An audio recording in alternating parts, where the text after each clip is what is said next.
अस्सलाम वालेकुम।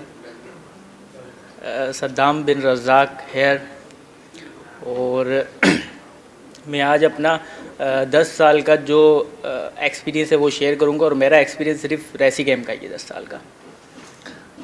मैंने मैट्रिक किया था सैन फ्रांसिस स्कूल से और उसके बाद इंटर तक जो मेरा गैप था वहाँ पर मेरे फादर ने मेरे एक कज़न के पास मुझे नेटवर्किंग पे बिठा दिया था।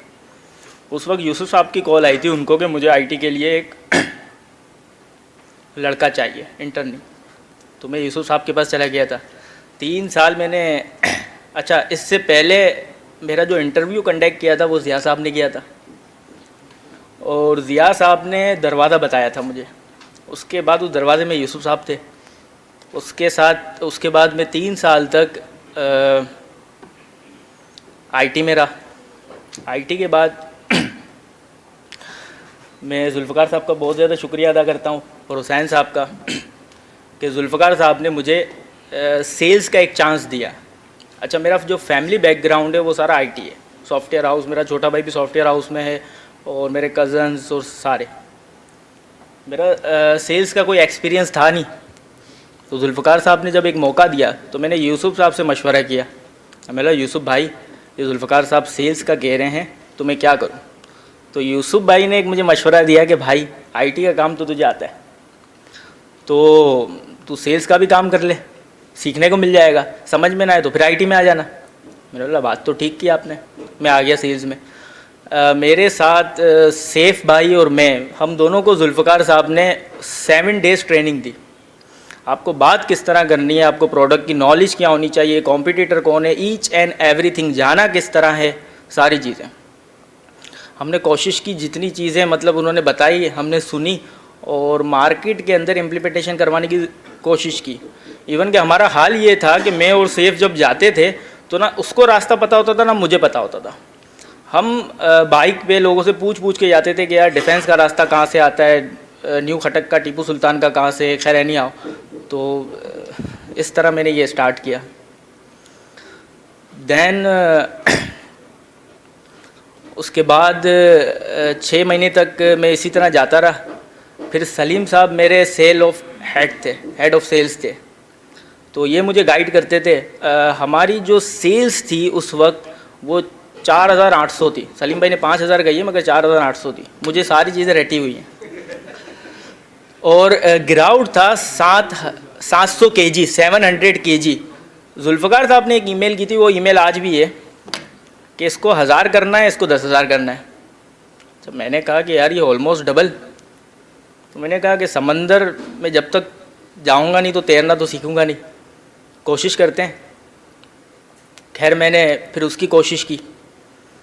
जब मैंने ये कोशिश की तो 6 महीने तक हुसैन साहब किसी और कंपनी को देख रहे थे, वो जुल्फ़कार साहब ने बनाई थी। 6 महीने के बाद हुसैन साहब आ गए। तो मेरे आज मैं यहाँ पर जो खड़ा हुआ हूँ इस पोजीशन पे एज अ सेल्स हेड, इसके अंदर जुल्फ़कार साहब का बहुत सपोर्ट रहा मुझे, बहुत ज़्यादा।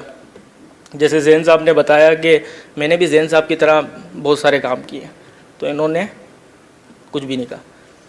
और दूसरा, हुसैन साहब का 80% मेरे प्रोफेशनल करियर के अंदर रोल था। इन्होंने मुझे दुकान पे किस तरह जाते हैं, आर्किटेक्ट के पास किस तरह जाते हैं, कॉन्ट्रैक्टर से क्या बात करते हैं, बिल्डर से क्या बात करते हैं, इवन कि आज भी मुझे बताते रहते हैं कि आपने किस बंदे से किस तरह बात करनी है। उस वक्त मैं मैट्रिक में था। मैट्रिक के बाद मैंने इंटर किया यहीं पर ही रहकर, इसी सैलरी से रेसी कैम की। उसके बाद मैंने ग्रेजुएशन किया, उसके बाद मैंने MBA किया और MBA के आज मैंने PhD में एडमिशन ले लिया। तो कहने का मकसद ये है कि मेरे MBA में शुरू में मेरी परसेंटेज 2.2, 2.4 GPA बनती थी। तो मैं परेशान था, लोगों की तो 3.5 और इस तरह। फिर मैंने हुसैन साहब से बात की, मैं कहा मेरी तो GPA ऊपर ही नहीं आ रही। तो उन्होंने मेरे कुछ असाइनमेंट में बहुत ज़्यादा हेल्प की, वो बताना नहीं चाह रहा मगर बहुत ज़्यादा हेल्प की। तो वहाँ से बताने का मकसद ये है कि हुसैन साहब ने हर जगह मुझे सपोर्ट किया है, इवन कोई भी चीज़ हो सेल्स रिलेटेड। और आज भी जब मैं कहीं पर भी फंसता हूँ, किसी भी सिचुएशन में कोई बड़ा मसला होता है, मैं जुल्फ़कार साहब को कॉल करता हूँ और और मैं कहता हूँ कि सर ये नहीं, ये मुझे करना है, मैं क्या करूँ, वो मशवरा देते हैं। या फिर मैं हुसैन साहब से पूछता हूँ कि हुसैन साहब ये मैंने कर दिया, ये मुझसे नहीं हो रहा। अच्छा, फिर हम सेल्स की बात कर लेते हैं। तो रेसी कैम को आज मैं एक डिपार्टमेंट हेड कर रहा हूँ। 2014 में जब मैंने रेसी कैम ज्वाइन की थी तो सारे प्रोडक्ट्स थे सबके पास, हम 3 लोग थे। तो उस वक्त तो वो स्टेज मेरा ऐसा था कि क्लाइंट्स के पास जाना और मार्केट करना, उस वक्त बिल्कुल मार्केट में इतनी प्रेजेंस नहीं थी, बहुत कम थी। तो 6 महीने तक या 4 महीने तक मैं अकेला ही गया था। उसके बाद हुसैन साहब ने जब ज्वाइन कर लिया था तो फिर तो अच्छा खासा।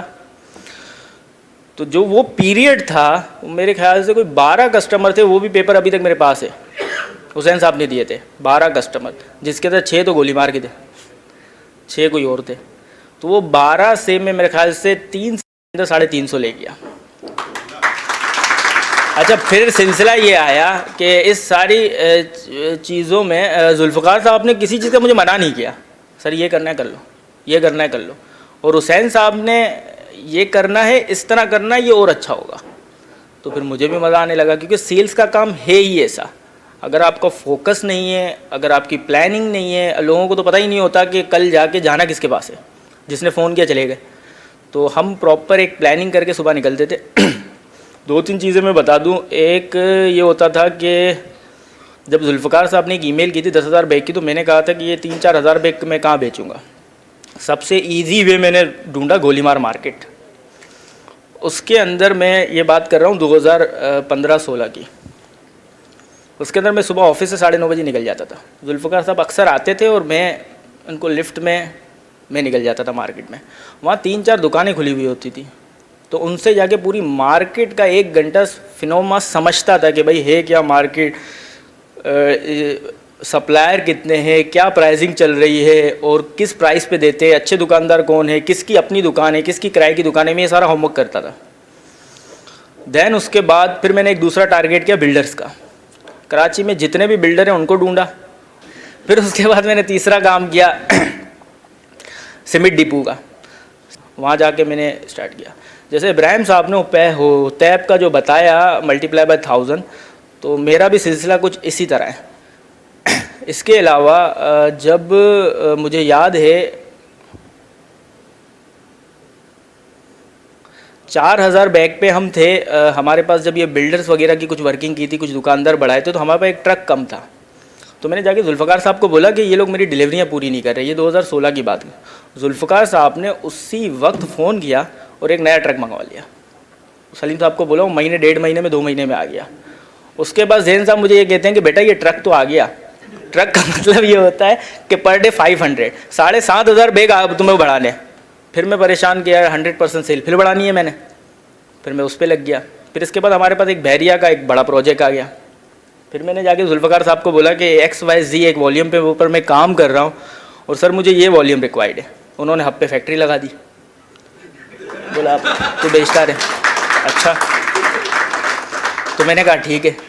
फिर मैं उसके ऊपर लग गया और अल्हम्दुलिल्लाह हुसैन साहब से मेरा डिस्कशन, परसों भी हम गाड़ी में साथ डिस्कशन कर रहे थे कि मल्टीप्लाई बाय 1000 इब्राहिम साहब कह रहे हैं, तो आज से जो हमारी सेल है उसके बाद हमें 1 लाख मल्टीप्लाई बाय परसेंटेज पे जाना है। एक बात। दूसरी बात, जुल्फ़कार साहब का और हुसैन साहब का अगर सपोर्ट रहा, अभी हम 20% पे, हमें 80% सेल और करनी है। और जिस रेस में मैं दौड़ रहा हूँ वहाँ पर शायद अहमद साहब बाद में आए थे और वो 20% मुझसे ज़्यादा है। मेरी पूरी कोशिश है कि जैसे पहले मैं आगे था मैं 2 साल में फिर से क्रॉस मार दूँ। अच्छा, उसके लिए मैं चीज़ें कर रहा हूँ, प्लानिंग कर रहा हूँ। इसमें हुसैन साहब का काफ़ी किरदार है, वो बताते रहते हैं, मैं पूछता हूँ सर क्या करूँ। और लास्ट हमारी सैटरडे की मीटिंग थी, उसमें जुल्फ़कार साहब ने बहुत सारी चीज़ें करवाई। कहने का मकसद ये है कि इंसान का फेस जो है वो रुकता नहीं है, लर्निंग लर्निंग लर्निंग। अगर इंसान ये सोच लेता है कि यार मैंने मैट्रिक किया था, मेरी अच्छी एक जॉब है, 10 जगहों पे बॉन्ड जाके बेच लेता हूँ और अच्छा है, तो फिर ऐसा नहीं होता। उसके लिए स्ट्रगल करनी पड़ती है, प्लानिंग और सारी चीज़ें। तो बहुत बहुत शुक्रिया आप लोगों का। ठीक।